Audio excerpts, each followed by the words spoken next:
அஸ்ஸலாமு அலைக்கும் வரஹ்மத்துல்லாஹி வபரகாத்துஹு. வாங்க ஃப்ரெண்ட்ஸ், இது அரிசி மாவில் செய்கிற சுத்திரியான்னு சொல்லுவோம் நாங்கள். பால் கொழுக்கட்டைன்னு கூட சொல்லுவாங்க. அரிசி மாவில் செய்கிறது, கோதுமை மாவில் கூட செய்வாங்க. நாங்கள் அரிசி மாவில் செஞ்சுருக்கோம்.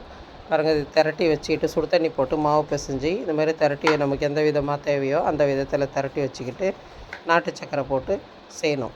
நாட்டு சக்கரை, வெல்லம் இல்லை ஒயிட் சுகர் கூட போட்டுக்கலாம். நமக்கு எது மாதிரி தேவையோ அப்படி. ஏலக்காய், கடலப்பருப்பு ஃபஸ்ட்டு வேக வச்சுக்கணும். அதுக்கப்புறமா இப்படி போனால் இந்த மாதிரி தண்ணியாக இருக்கணும். கடைசியாக கொஞ்சோண்டு அந்த மாவுலேயே கொஞ்சம் எடுத்து கரைச்சி விட்டுக்கணும். அதுதான் நாங்கள் காலையில் செஞ்ச டிஃபனு. இது மத்தியானம் இன்றைக்கி லஞ்சு பார்க்கலாம். சாப்பாடு, வத்தல், அது பாருங்கள். இந்த சுத்திரியாக தான் நாங்கள் நைட்டு செஞ்சு வச்சுட்டு காலையில் சாப்பிட்டா சூப்பராக இருக்கும். நல்லா கட்டியாகவும் இருக்கும், நல்லாயிருக்கும். வாங்க ஃப்ரெண்ட்ஸ், சாப்பிட்லாம். கீரை கடையல் தான் இன்றைக்கி. முருங்கைக்கீரை கடையல், வத்தல். பிடிச்சிருந்தால் லைக் பண்ணுங்கள், ஷேர் பண்ணுங்கள், கமெண்ட் பண்ணுங்கள், பெல் பட்டனை தட்டி விடுங்க ஃப்ரெண்ட்ஸ்.